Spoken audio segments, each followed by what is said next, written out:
हम संतों के दर्शन करने जाएं, ये हमारा सौभाग्य है।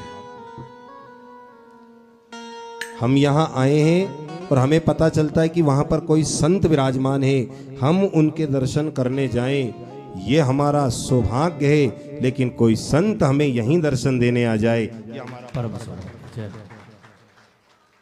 मैंने परसों एक बात कही थी, त्रिवेणी में स्नान करना है तो प्रयागराज में जाना पड़ेगा। गंगा जमुना सरस्वती में स्नान करना है तो तीर्थराज प्रयाग में जाना पड़ेगा।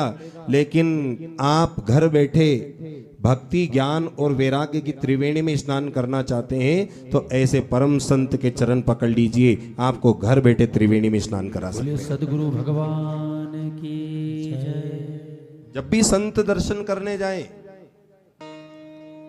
संत समागम हरि कथा,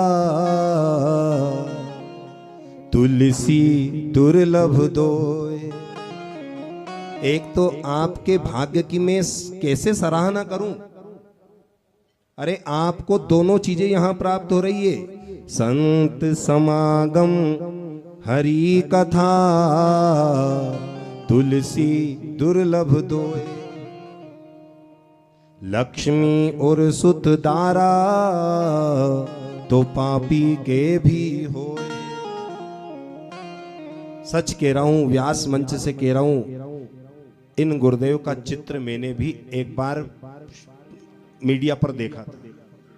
गुरुदेव गले गले तक बर्फ में बैठे हुए हैं और जब यहाँ पर 6 महीने के लिए कपाट बंद हो जाते हैं, आप ध्यान में, समाधि में, तप में लीन हो जाते हैं और ऐसे स्वयं बद्रीनाथ के स्वरूप आज हम सब लोगों पर कृपा बरसाने हमारे बीच में पधारे हैं। ये ब्यावरा वासियों का, राजगढ़ क्षेत्र वासियों के लिए सौभाग्य का विषय है। आज यहाँ बद्रीनाथ की पावन धरा से एक संकल्प लेकर के जाना। कौन सा संकल्प? जब भी आप किसी संत के दर्शन करने जाएं, सत्संग में जाएं, तो 2 चीजों को छोड़कर जाना। संत दरस को जाइए, तज माया अभिमान। संतों के पास अगर खाली होकर जाओगे तो लबालब होकर घर पहुंचोगे। प्रेम से बोलिए जय जय श्री राम। आप किसी संत के दर्शन करने जाएं तो खाली होकर जाएं, ये सोचकर मत जाना कि मैं तो बहुत बड़ा व्यापारी हूं, मैं बहुत बड़ा सेठ हूं, मैं बहुत बड़ा अमीर व्यक्ति हूं। ये सोचकर कभी मत जाना। एक तो कथा में और एक संत भगवान की शरण में, अपने गुरुदेव की शरण में बिल्कुल खाली होकर जाना। और जब आप खाली होकर जाओगे तो आपको क्या मिलेगा? संत दरस को जाइए, तज माया अभिमान। क्या होगा फिर? जो जो पग आगे धरे, कोटि यज्ञ समान। संत भगवान मानो बद्रीनाथ के बगल में विराजमान है और हम यहाँ से 10 कदम, 100 कदम, 1000 कदम इनसे मिलने गए, इनके दर्शन करने गए, तो 1 कदम पर कब आपको 1 यज्ञ का फल मिलेगा? जब आप ज्ञान और अभिमान से शून्य हो जाओगे, तब आपको इन यज्ञों का फल प्राप्त होगा। एक बड़ी सुंदर कथा, गुरुदेव विराजमान है, संत भगवान के ऊपर एक कथा आई हुई है। राजसु यज्ञ किया पांडवों ने, और जब पांडवों ने राजसु यज्ञ किया, पहले जब यज्ञ होते थे पूर्णाहुति जैसे ही हुई, अपने आप यज्ञ में शंख घंटियां बजने लग जाते थे, तो पूरी प्रजा को पता चल जाता था कि हमारा यज्ञ सफल हुआ। भगवान द्वारिका नाथ के सानिध्य में राजसु यज्ञ संपन्न हुआ पांडवों का।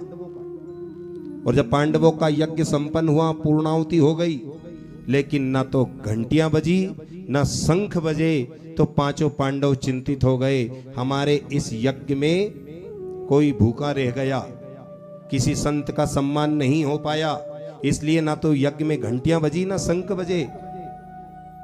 पार्थ को आवाज दी मेरे गोविंद ने अर्जुन को, अर्जुन जाओ हस्तिनापुर के आसपास देखो, कहीं कोई संत भगवान भूखे तो नहीं बैठे,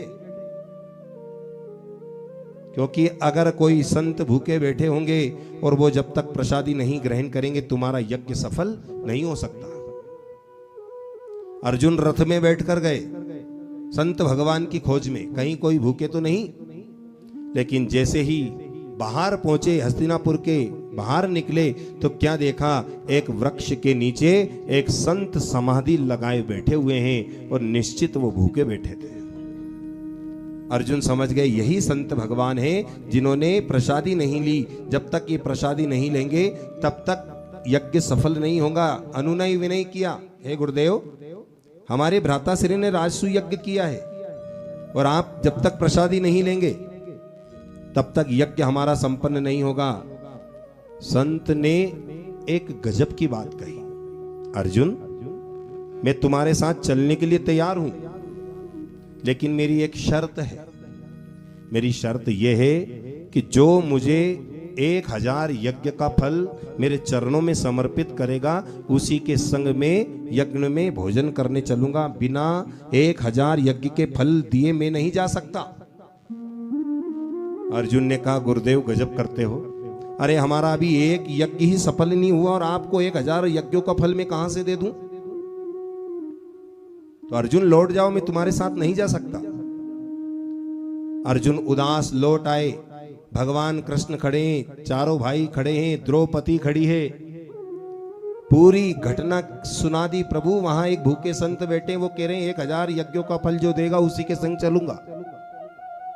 द्रौपदी ने कहा आप चिंता मत करो, संत को मैं लेकर आती हूं।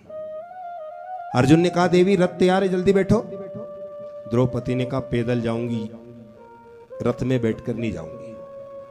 और द्रौपदी पैदल पैदल हस्तिनापुर के बाहर गई, संत के चरणों में प्रणाम किया और कहा गुरुदेव आप चलिए, हमारे यज्ञ को सफल कीजिए, भोजन प्रसादी लीजिए। संत ने कहा देवी अभी तुम्हारे प्रति अर्जुन आए थे, मैंने उनसे कहा जो 1000 यज्ञों का फल देगा उसी के संग चलूंगा। द्रौपदी ने कहा प्रभु मेरे हाथ में जल दीजिए, मैं आपको संकल्प छोड़ती हूँ 1000 यज्ञ का। संत ने कहा देवी तुम्हारे पास 1000 यज्ञ का फल कहां से आ गया? तुम्हारे पति तो कह रहे थे कि एक यज्ञ भी पूरा नहीं हुआ और तुम मुझे 1000 यज्ञों का फल कहां से दोगी? द्रौपदी जिसे भगवान कृष्ण अपनी सखी मानते थे, वो द्रौपदी क्या कह रही है संत भगवान से कि संत समागम हरि कथा। हे गुरुदेव मैंने आप जैसे संतों के मुख से ही सुना है क्या? संत दरस को जाइए तज माया अभिमान, और जो जो पग आगे धरे कोटि यज्ञ समान।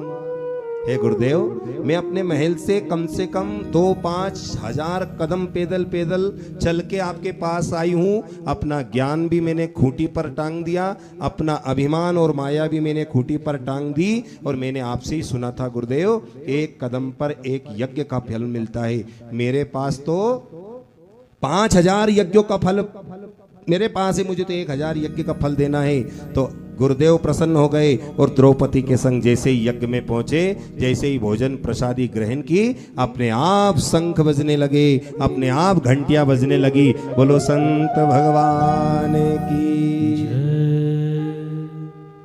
तो गुरुदेव मैं व्यास मंच से आपसे निवेदन करता हूं, हमारा भाग्य आपने निश्चित उदय कर दिया और विश्वास से बद्रीनाथ का आशीर्वाद हमें मिला है, जो आप स्वयं दर्शन देने हमें यहाँ आए।